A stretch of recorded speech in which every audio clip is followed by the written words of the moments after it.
Shalom teman-teman yang terkasih dalam nama Tuhan Yesus Kristus. Shalom sekali lagi. Pertama-tama saya berterima kasih kepada Bapak pengasuh mata kuliah komunikasi. Terima kasih Pak, saya telah membuat video yang berjudul Harapan dalam Kesulitan. Nah teman-teman, langsung saja kita akan berbicara atau share beberapa firman Tuhan pada saat ini. Dan sebelumnya, mari kita tenangkan hati dan pikiran kita. Mari kita berdoa. Bapa dalam surga, terima kasih buat kesempatan ini Tuhan. Kami mau mendengarkan firman-Mu. Kiranya Tuhan Yesus menolong, memberkati kami. Biarlah apa firman-Mu yang disampaikan oleh hamba-Mu dapat kami mengerti dan menjadi berkat dalam kehidupan kami. Terima kasih pada surga, kami siap mendengarkan firman-Mu. Demi nama Yesus dan kami telah berdoa dan mengucap syukur. Amin. Langsung saja teman-teman, mari kita membuka ayat Alkitab kita di Mazmur 55 ayat 23. Demikianlah firman Tuhan. Mazmur 55 ayat 23, demikianlah firman Tuhan. Serahkanlah khawatirmu kepada Tuhan, maka Ia akan memelihara engkau. Tidak untuk selama-lamanya dibiarkannya orang berenang itu goyang. Amin untuk pengajaran firman Tuhan. Nah teman-teman yang terkasih di dalam nama Tuhan Yesus Kristus, teman kita pada saat ini yang saya bawakan yaitu harapan dalam kesulitan. Mungkin teman-teman sudah mengerti apa itu harapan dan bagaimana menghadapi harapan itu dalam kesulitan. Nah teman-teman yang terkasih dalam nama Tuhan Yesus Kristus, bagaimana caranya agar iman itu efektif di tengah-tengah kesulitan? Sesuai dengan yang telah kita baca di Mazmur 55 ayat 23 tadi, bahwasanya segala kekhawatiran kita serahkan kepada Tuhan. Karena Dia tidak akan membiarkan orang yang percaya itu goyang.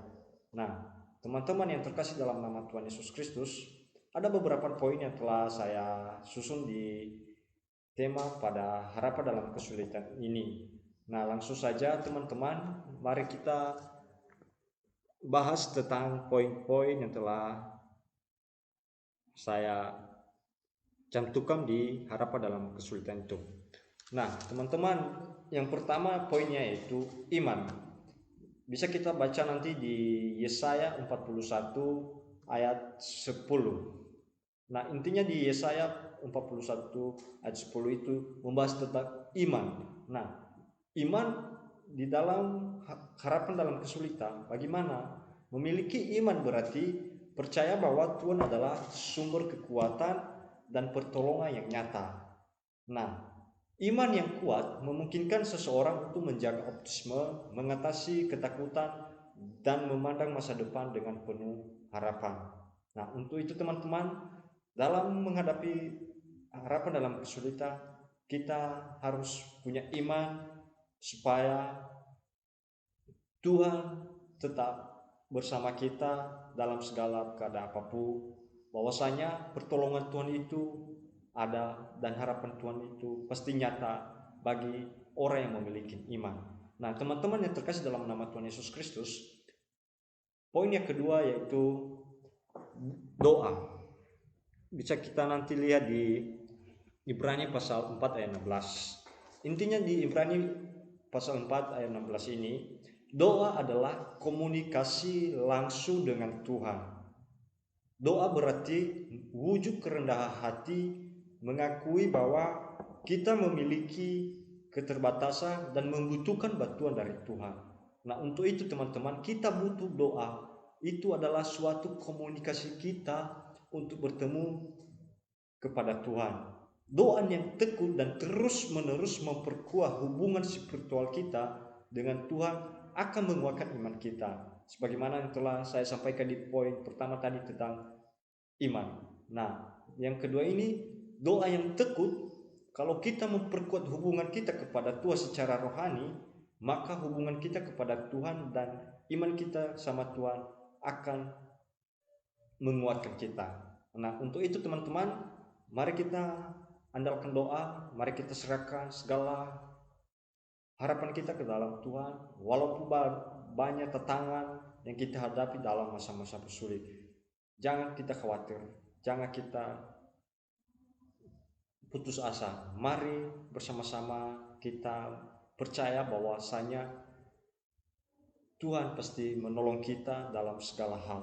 Intinya kita pada saat ini kita percaya iman kita selalu membuka jalan dan kita harus terus berkomunikasi kepada Tuhan dalam setiap detik pun, dalam setiap waktu, supaya kita mengakui bahwa kita memiliki keterbatasan. Untuk itu kita memiliki bantuan dari Tuhan. Nah teman-teman, poin yang ketiga yaitu tindakan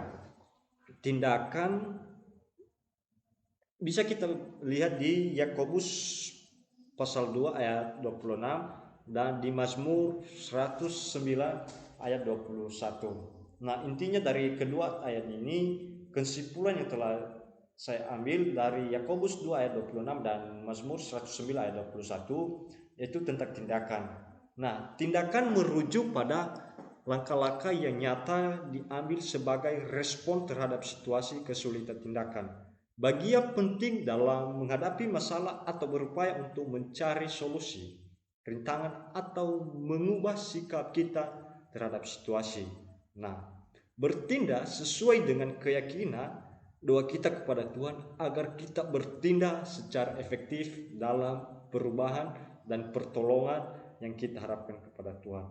Intinya teman-teman, kita harus bertindak dengan bijak supaya kita tidak tergesa-gesa mengambil tindakan yang tidak sesuai dengan kehendak Tuhan. Nah, teman-teman yang terkasih dalam nama Tuhan Yesus Kristus, ketiga poin ini berkesinambungan dalam menghadapi harapan dalam kesulitan. Nah, kalau kita mengambil ketiga poin itu, pasti kita tidak merasa takut, kita tidak merasa khawatir apapun yang terjadi dalam masa-masa kesulitan kita. Intinya kita kuatkan iman kita tetap percaya kepada Tuhan dengan doa, suatu komunikasi kita kepada Tuhan, dan bagaimana tindakan kita merespon panggilan Tuhan dalam kehidupan kita masing-masing. Nah, untuk itu teman-teman, sebelum saya mengakhiri khotbah ini, saya sedikit membagikan ilustrasi kepada teman-teman semua,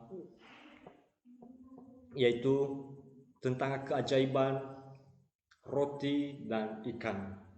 Kita tidak asing lagi mendengar cerita itu di mana Tuhan Yesus memberikan 5.000 banyak orang makanan hanya 5 roti dan 2 ikan. Nah, keajaiban roti dan ikan adalah satu lagi kisah pengharapan yang menginspirasi dalam menghadapi kesulitan. Dalam cerita ini, Yesus memberi makan banyak orang hanya dengan beberapa roti dan beberapa ikan. Mukjizat ini adalah pengingat bahwa Tuhan dapat melakukan keajaiban bahkan dalam keadaan yang paling sulit sekalipun. Nah, kisah ini juga mengingatkan kita bahwa sesulit apapun keadaan kita, Tuhan dapat memberi kita harapan dan kekuatan untuk menghadapi tantangan apapun. Kita selalu percaya bahwa Tuhan akan memberi kita sumber daya atau bimbingan untuk mengatasi rintangan apapun. Nah, di kisah 2 roti ini dan 5 ikan ini, disitulah kita percaya bahwa mukjizat pasti terjadi bagi orang yang mengimani, bagi orang yang selalu mengandalkan Tuhan dan selalu berkomunikasi kepada Tuhan dengan doa. Nah, teman-teman yang terkasih dalam nama Tuhan Yesus Kristus, inti dari kesimpulan dari khotbah yang telah saya sampaikan kepada saat ini, bahwasanya dalam konteks sesulit apapun, kombinasi ketiga elemen itu tadi sangat penting. Iman memberikan kita fondasi untuk percaya bahwa Tuhan memiliki rencana baik dalam segala situasi. Dan kedua, doa membawa kita ke hadapannya dengan kerendahan hati, membangun hubungan spiritual kerohanian kita lebih dalam lagi. Dan ketiga tadi, tindakan di kesimpulan ini, tindakan melibatkan kita dalam proses perubahan, memberi kesempatan bagi Tuhan untuk bekerja melalui kita dengan menggabungkan doa, iman, dan kita teguh dalam tindakan yang bijaksana. Kita dapat merasakan harapan yang kokoh dan pertolongan Tuhan dalam menghadapi masa-masa kesulitan. Intinya dari kesimpulan ini berkesinambungan dari tadi poin yang pertama dan poin yang sampai ketiga.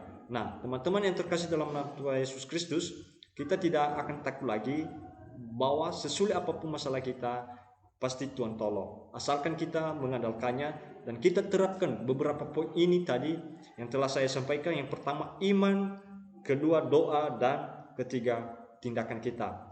Demikian saja yang telah saya sampaikan pada saat ini firman Tuhan. Semoga terberkati untuk kita semua. Terima kasih. Shalom.